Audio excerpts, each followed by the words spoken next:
He left me for my sister. Just like that. No warning, no guilt. I was pregnant, broken, and abandoned. For years, I thought I'd never hear from him again. But then, 7 years later, he came back pale, dying, and desperate. He didn't want forgiveness. He wanted my kidney. And I was the only match. This is a story about betrayal, heartbreak, and an impossible choice. It's the kind of decision that tests not just your heart but your soul. Would you save the person who destroyed you? Or would you finally let them feel the pain they once caused? My name is Clara, and this is how I chose to answer that question. Part 1, the day my world fell apart. He left me for my sister on our wedding anniversary. Not a rumor, not an accident, not some twisted misunderstanding, I caught them together. In our bed. On the exact date, we were supposed to be celebrating 7 years of marriage. 7 years of memories, wiped out in one gut-wrenching second. I remember every second of that night.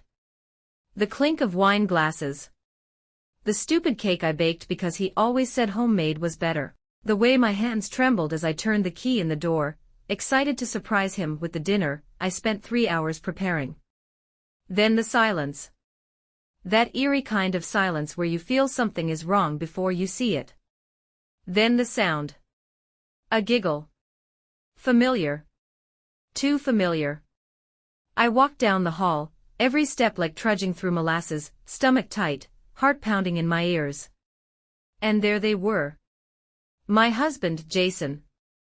And my younger sister, Lana. Entwined, laughing like teenagers. Her wearing one of my silk robes. She saw me first. Eyes widened, face flushed. Jason didn't even have the decency to look ashamed. He just pulled away, stood up slowly and said, "We were going to tell you." I didn't scream. I didn't cry. I think my body was in too much shock to do either. I walked out. Drove until the gas light came on.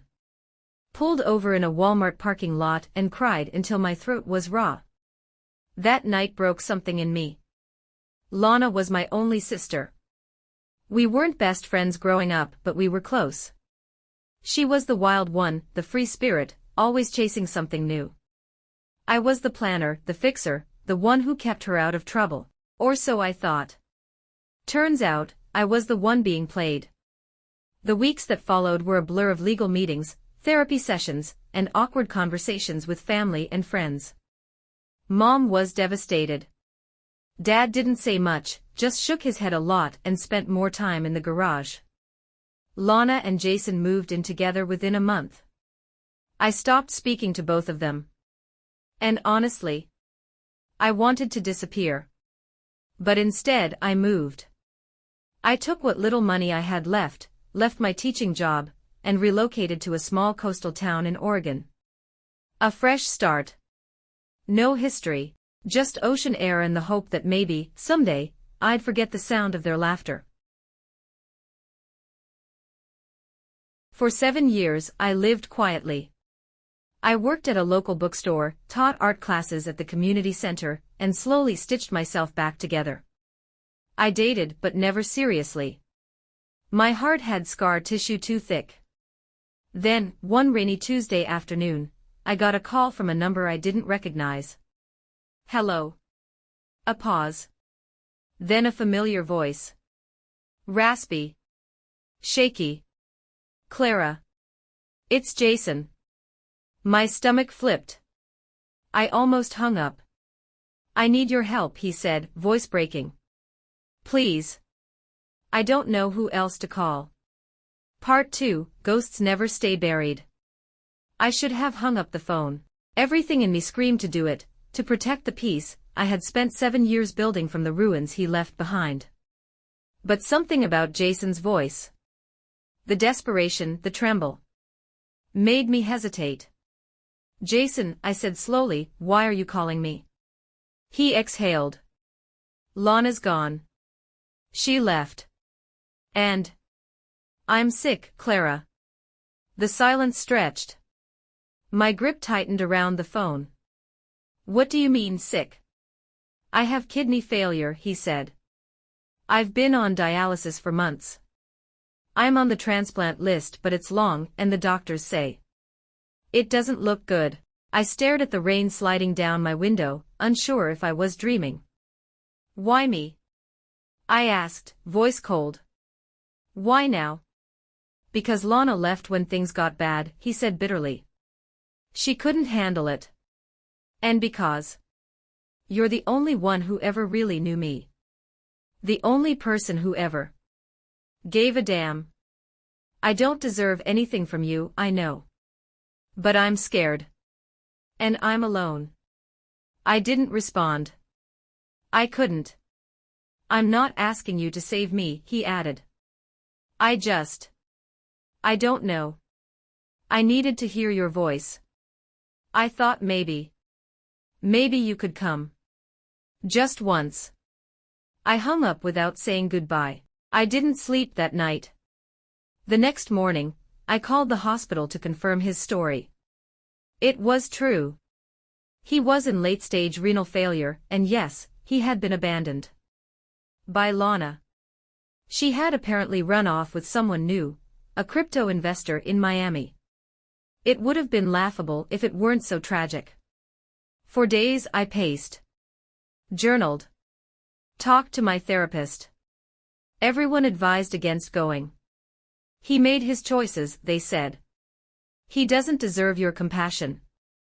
But what if this wasn't about him? What if it was about me? 7 years of anger had calcified inside me like stone. But now, I felt something else trying to break through. A strange, aching grief. Not just for what he did, but for the part of me that had once believed in him. So I booked a flight to Chicago. When I saw him, I almost didn't recognize him. The once charming man who used to light up rooms now sat in a wheelchair, thinner than I remembered, his face hollow, his eyes sunken. Clara, he whispered, voice cracking. I stood there, arms crossed, heart pounding. Don't speak to me like we're friends. You threw me away. He nodded. I know. And I live with that every single day. He nodded again, wiping his eyes. Over the next few days, I stayed in town. I didn't tell anyone back home. I just watched, observed, talked to his doctors, learned about the process. One night, as he drifted off after treatment, he mumbled, I never stopped loving you. I didn't respond. Because I wasn't sure if that truth, even if it was true, mattered anymore. But something inside me shifted. That night, I agreed to get tested to see if I was a match. Not because I wanted to forgive him, but because I wanted to forgive myself for once loving him. Part 3, the gift, the goodbye, and the truth. I was a match. I stared at the hospital email for nearly an hour before I could breathe again. The odds had been low. I had done it more out of curiosity than real intention. But now, the decision was in my hands. I could save his life. I, the woman he betrayed, humiliated, and abandoned. Jason didn't know yet. I kept it to myself for 2 days, watching him from the visitor chair as he faded a little more each night. He looked like a man already preparing to die.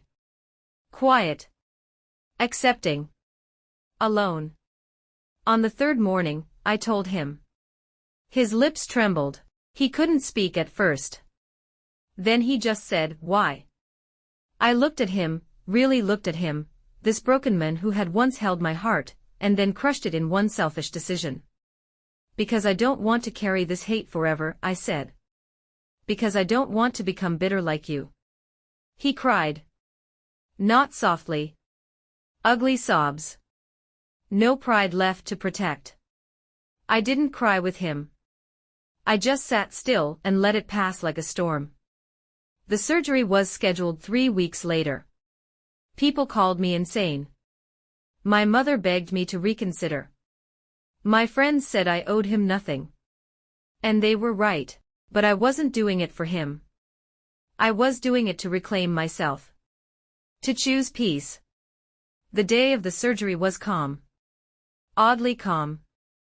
I remember lying on the hospital bed, looking up at the sterile white ceiling, thinking, this is what healing feels like. Not comfort. Not safety. But choosing to let go. The operation went smoothly. My recovery was hard, harder than I'd expected. The pain lingered, and there were nights I cursed myself for doing something so selfless for someone who had never deserved it. Jason recovered faster than I did. Typical. He started gaining strength within weeks, and one afternoon, while I was still in a daze from painkillers, he came into my room with flowers. He handed me a letter instead. I didn't open it until later that night. It was short. Clara, I will never earn back what I lost. Not your love. Not your trust. What I did to you, what Lana and I did, was unforgivable. I see that now with a clarity only pain can bring. I can't go back in time. I can't fix us. But I will spend whatever time I have left trying to honor the gift you gave me, not the kidney, but your grace. I'm leaving Chicago. I won't contact you again unless you want me to. I just hope, one day, when someone asks you why you saved me, you'll tell them you did it for you. Thank you, Clara. I'll never forget it. Jason. That was the last time I saw him. He moved to Colorado 6 weeks later. I heard through the hospital staff that he started working with young people recovering from addiction. Teaching. Volunteering. Maybe trying to make something out of the wreckage he created. I never saw Lana again. She never called, never wrote. Part of me wanted that confrontation, the apology, the ugly fight we never had. But another part of me was glad the door stayed shut. I didn't need more pain. 7 years ago, I was the woman sobbing alone in a parking lot, broken by betrayal. Now? I'm someone new. Not whole. Not perfect. But stronger. And when people ask me why I gave my kidney to the man who hurt me most, I tell them this, because forgiveness is a gift you give yourself.